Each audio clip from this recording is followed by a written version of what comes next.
Sí, boludo. ¿Alguna vez te pasó de estar ahí, tipo, tomando mate un domingo a la tarde y de repente, flashear? Sí. ¿Por qué lo hacemos? Porque justo mate. Y no sé, un teclés con scones. Sí. O yendo un poco más allá, ¿por qué? Que se supone que la familia tiene que ser sí o sí papá, mamá e hijitos. Mm, A veces hay que hacerse el boludo para darse cuenta de lo extrañas que son las cosas que damos por sentadas, ¿no? Totalmente, ¿eh? Mirar lo familiar con ojos extraterrestres, eso es lo que llamamos extrañamiento en antropología. Y hoy vamos a meternos bien a fondo con este concepto, ¿eh? Dale. Con la ayuda de dos capos, Lins Ribeiro por un lado y Grimson en Favor por el otro. Me gusta. Me gusta la idea. Porque, a ver, a veces uno piensa que la antropología es solo para estudiar tribus lejanas, ¿no? Sí, Y resulta que también nos sirve para entender nuestra propia realidad. exactamente. Bueno, De hecho, Lins Ribeiro habla de dos escenarios donde el extrañamiento es clave. Uno es cuando, como decías, estudiamos culturas diferentes a la nuestra. Y el otro, mucho más cercano, es cuando los convertimos en turistas en nuestra propia tierra, Ajá. cuestionando todo lo que siempre dimos por hecho. Es como si de repente nos diéramos cuenta de que somos actores en una obra de teatro que nunca nos explicaron bien. Sí. ¿Y qué buscamos con este extrañamiento? ¿Qué buscamos con este extrañamiento, según Ribeiro? Desnudar la conciencia práctica, nada Mm. menos. Es decir, sacar a la luz todos esos saberes tácitos que guían nuestras acciones, pero que rara vez podemos explicar con palabras. A ver, Estácito, suena a algo recontra complejo, ¿no? Para nada, para nada. Pensemos de nuevo en el ritual del mate, ¿no? A ver, Vos sabés cómo cebar, cómo compartir la bombilla, cuándo es un mate amargo y cuándo está lavado. Sí. Todo eso sin necesidad de leer un manual. Ah, Es un saber que se transmite de generación en generación casi sin que nos demos cuenta. tienes razón. Nunca lo había pensado de esa manera. O sea que, según Ribeiro, al hacernos los giles con lo cotidiano, Podemos descubrir un montón de cosas que estaban ahí, ocultas a plena vista. Exactamente. Y ahora, para entender cómo funciona esto en la práctica, vamos a darle la bienvenida al dúo dinámico. Ya. Grimson and Forth. Uy, Ellos usan el extrañamiento para desmantelar mitos sobre la familia y los roles de género. uy, prepárate para la polémica. Sí. Porque tocar esos temas siempre genera debate, ¿no? Obvio. Ok. Pero de eso se trata el extrañamiento, ¿no? De Ya. cuestionar las ideas preconcebidas. Sí. Grimson and Ford empiezan analizando la famosa familia nuclear. Papá, mamá, hijitos. Sí, Esa imagen que parece salida de un comercial de margarina. sí, esa que nos quieren vender como la familia ideal. Claro. ¿Y qué dicen ellos al respecto? ¿Acaso dudan del poder de la margarina? Ajá. No, lo que cuestionan es la idea de que esa estructura familiar sea natural o universal. Mm, A lo largo de la historia y en diferentes culturas, la familia ha adoptado formas muy diversas. O sea que la familia tipo los Ingalls no es el único modelo posible. Exacto. Y atención, porque después se meten con un tema aún más picante, Uy, sí. el instinto maternal. Uy. Esa creencia de que toda mujer nace con el chip de la maternidad. Uy, sí. Ese es un tema que siempre genera debate. ¿Y qué dicen Grimson and Farr al respecto? Argumentan que no existe tal instinto, sino que es un mandato social, una construcción cultural. Ajá. La idea de que la mujer está destinada a ser madre es algo que se aprende, Mm. no algo que viene programado en los genes. O sea que, según ellos, no es que las mujeres nazcan con un manual de instrucciones para criar niños. Exactamente. Y de paso aprovechan para cuestionar otro mito, ¿Cuál? el de que nadie cuida mejor a un hijo que su madre. Ajá. O sea, Grimson and Ford argumentan que esa idea es más un mandato cultural que una realidad biológica. Y ojo, que no están diciendo que las madres no puedan ser excelentes cuidadoras, Claro. sino que la capacidad de cuidar no está limitada al género. Claro, como si los padres vinieran con un manual de instrucciones defectuoso o algo así. lo cual, pensándolo bien, a veces no estaría mal, ¿no? ¿Quién te dice? Tal vez en el futuro podamos descargar actualizaciones para la paternidad. Pero volviendo a Grimson and Ford, ellos señalan que si bien los roles tradicionales se están transformando y vemos más padres involucrados en la crianza, todavía hay mucho por debatir sobre la verdadera igualdad. Sé que no basta con que ahora haya más padres que cambian pañales para decir que ya está todo solucionado. Exactamente. Hay que analizar las causas profundas de estas transformaciones Ajá. y ver si realmente hay una distribución equitativa de las tareas de cuidado. Es como si estuviéramos en un partido de fútbol donde solo cambiaron los colores de las camisetas, pero las reglas del juego siguen siendo las mismas. Claro. Y hablando de cambios, ¿qué pasa con las familias que no encajan en ese modelo de papá, mamá, hijitos? Las que eligen no tener hijos, las familias homoparentales, etc. Excelente punto.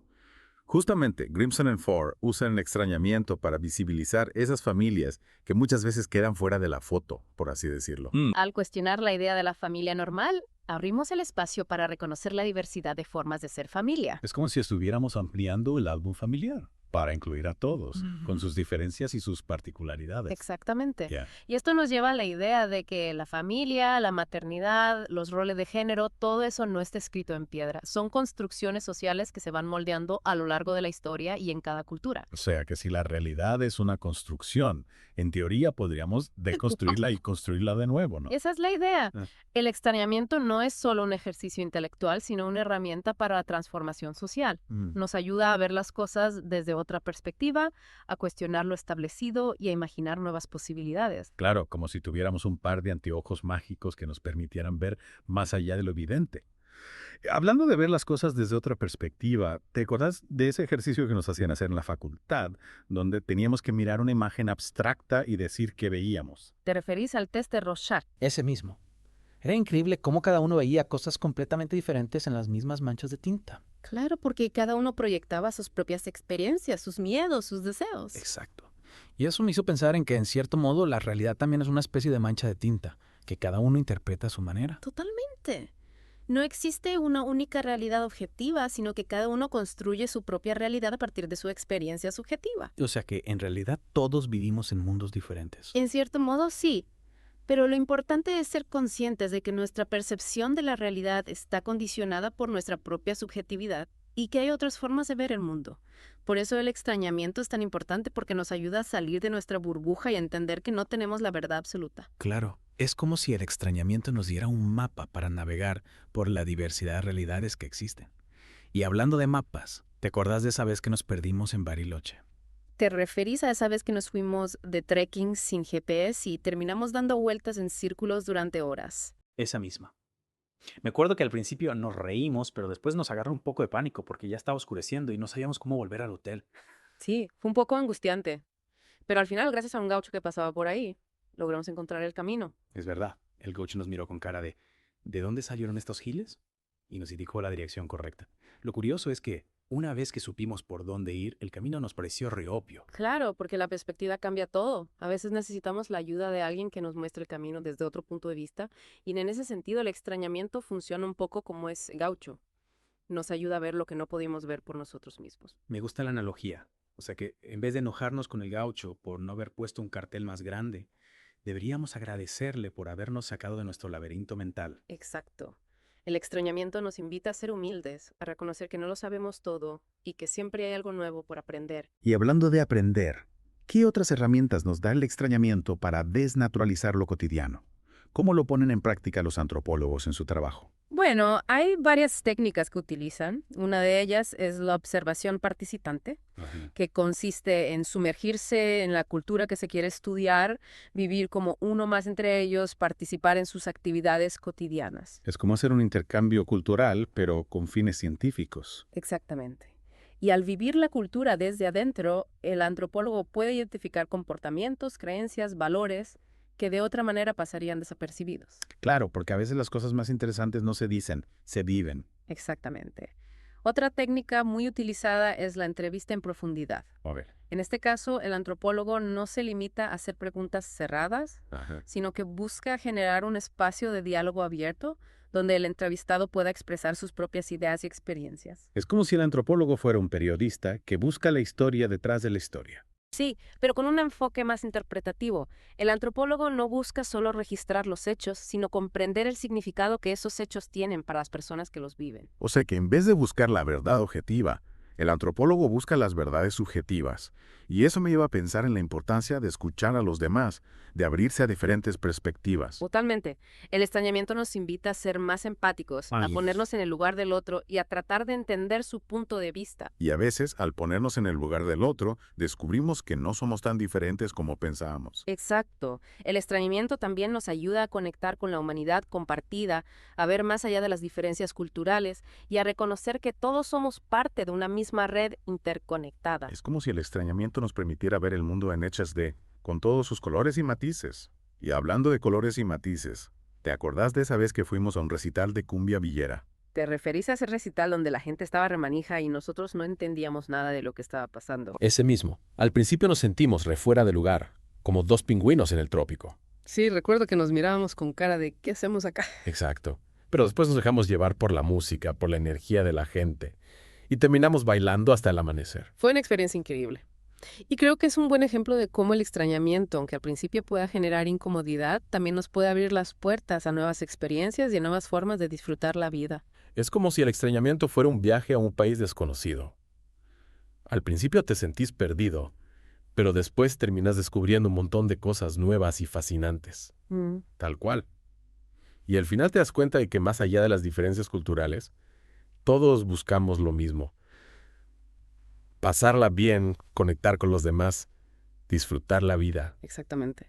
Y en ese sentido el extrañamiento nos ayuda a romper con los prejuicios y a construir puentes entre diferentes culturas. Che, y hablando de construir puentes, ¿no te parece que el extrañamiento también es fundamental para el cambio social? Digo, para transformar esas cosas que no nos gustan de nuestra propia realidad. Sin duda, porque cuando empezamos a cuestionar lo que damos por sentado, cuando nos damos cuenta de que las cosas podían ser de otra manera, ahí es cuando se abre la posibilidad del cambio. Claro. Como si el extrañamiento fuera una herramienta para desmontar las estructuras que nos oprimen, para pensar fuera de la caja y para crear nuevas formas de vivir. Exactamente. El extrañamiento nos da el poder de imaginar un futuro diferente y de trabajar para hacerlo realidad. Y en ese sentido, ¿no te parece que la propia antropología es un ejercicio constante de extrañamiento? Totalmente. El antropólogo es por definición un extraño en la cultura que estudia. Su trabajo consiste en observar y comprender una cultura desde afuera, sin prejuicios ni ideas preconcebidas. Es como si el antropólogo fuera un detective que llega a la escena del crimen, pero en vez de buscar huellas dactilares, busca huellas culturales. Jajaja, me gusta la imagen. Al igual que un detective, el antropólogo tiene que estar atento a los detalles, a las pistas que le permitan reconstruir el rompecabezas de la cultura que está estudiando. Claro, porque a veces las cosas más importantes no se dicen, se muestran. Están ahí ocultas a plena vista esperando que alguien las descubra. Exacto, y el extrañamiento es la lupa que nos permite ver esos detalles, esas sutilezas que de otra manera pasarían desapercibidas. Después de esta profunda zambullida en el mundo del extrañamiento, me siento como si hubiera vuelto a nacer. Veo las cosas con otros ojos, me cuestiono todo. Hasta me da miedo tomar mate sin hacerme 10.000 preguntas existenciales. Jajaja, es normal que al principio te sientas un poco desorientado, pero a medida que vayas practicando el extrañamiento te vas a dar cuenta de que es una herramienta muy poderosa para comprender el mundo y para transformarlo. Y lo mejor de todo es que no hace falta ser un antropólogo profesional para usarlo. Todos podemos ser un poco antropólogos en nuestra propia vida, si nos animamos a cuestionar lo que damos por sentado y a mirar el mundo con ojos nuevos. Exacto. El extrañamiento es una invitación a la aventura, a la curiosidad, al descubrimiento. Es una forma de vivir con la mente abierta, con el corazón abierto, con los sentidos bien despiertos. Y sobre todo es una forma de no ser tan boludo, ¿no? Digo, de no dejarnos llevar por la inercia de no tragarse cualquier verso sin antes masticarlo un poco. Totalmente. El extrañamiento nos ayuda a ser más críticos, más reflexivos, más libres. Bueno, Chico, ya exprimimos bastante este tema. ¿Te parece que vayamos cerrando por hoy? Dale, me parece perfecto. Espero que esta inmersión en el mundo del extrañamiento te haya servido para mirar la realidad con otros ojos, para cuestionar lo que siempre diste por hecho, y para darte cuenta de que en el fondo todos somos un poco extraterrestres en este planeta. ¿Y vos qué te pareció más extraño de todo esto? Te dejamos la pregunta picando. Hasta la próxima inmersión.